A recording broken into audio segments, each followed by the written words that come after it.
اور یسی کے تنے سے ایک کونپل نکلے گی اور اس کی جڑوں سے ایک بارآور شاخ پیدا ہوگی، اور خداوند کی روح اس پر ٹھہرے گی، حکمت اور خرد کی روح، مصلحت اور قدرت کی روح، معرفت اور خداوند کے خوف کی روح، اور اس کی شادمانی خداوند کے خوف میں ہوگی۔ اور وہ نہ اپنی آنکھوں کے دیکھنے کے مطابق انصاف کرے گا اور نہ اپنے کانوں کے سننے کے موافق فیصلہ کرے گا، بلکہ وہ راستی سے مسکینوں کا انصاف کرے گا اور عدل سے زمین کے خاکساروں کا فیصلہ کرے گا، اور وہ اپنی زبان کے عصا سے زمین کو مارے گا اور اپنے لبوں کے دم سے شریروں کو فنا کر ڈالے گا۔ اس کی کمر کا پٹکا راست بازی ہوگی اور اس کے پہلو پر وفاداری کا پٹکا ہوگا۔ پس بھیڑیا برہ کے ساتھ رہے گا اور چیتا بکری کے بچے کے ساتھ بیٹھے گا، اور بچھڑا اور شیر بچہ اور پلا ہوا بیل مل جل کر رہیں گے، اور ننھا بچہ ان کی پیشروی کرے گا۔ گائے اور ریچھنی مل کر چریں گی، ان کے بچے اکٹھے بیٹھیں گے، اور شیر ببر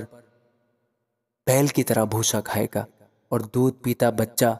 سانپ کی بل کے پاس کھیلے گا، اور وہ لڑکا جس کا دودھ چھڑایا گیا ہو فئی کی بل میں ہاتھ ڈالے گا۔ وہ میرے تمام کوہ مقدس پر ضرر نہ پہنچائیں گے نہ ہلاک کریں گے، کیونکہ جس طرح سمندر پانی سے بھرا ہے اسی طرح زمین خداوند کے عرفان سے معمور ہوگی۔ اور اس وقت یوں ہوگا کہ لوگ یسی کی اس جڑ کے طالب ہوں گے جو لوگوں کے لیے ایک نشان ہے، اور اس کی آرامگاہ جلالی ہوگی۔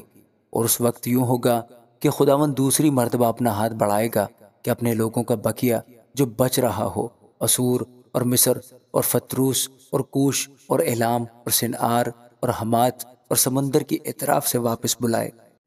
اور وہ قوموں کے لیے ایک جھنڈا کھڑا کرے گا، اور ان اسرائیلیوں کو جو خارج کیے گئے ہوں جمع کرے گا، اور سب بنی یہودا کو جو پراگندہ ہوں گے زمین کی چاروں طرف سے فراہم کرے گا۔ تب بنی افرائیم میں حسد نہ رہے گا، اور بنی یہودا کے دشمن کاٹ ڈالے جائیں گے۔ بنی افرائیم بنی یہودا پر حسد نہ کریں گے، اور بنی یہودا بنی افرائیم سے کینہ نہ رکھیں گے، اور وہ مغرب کی طرف فلسطینیوں کے کندھوں پر جھپٹیں گے، اور وہ مل کر مشرق کے بسنے والوں کو لوٹیں گے، اور ادوم اور مواب پر ہاتھ ڈالیں گے، اور بنی امون ان کے فرما بردار ہوں گے۔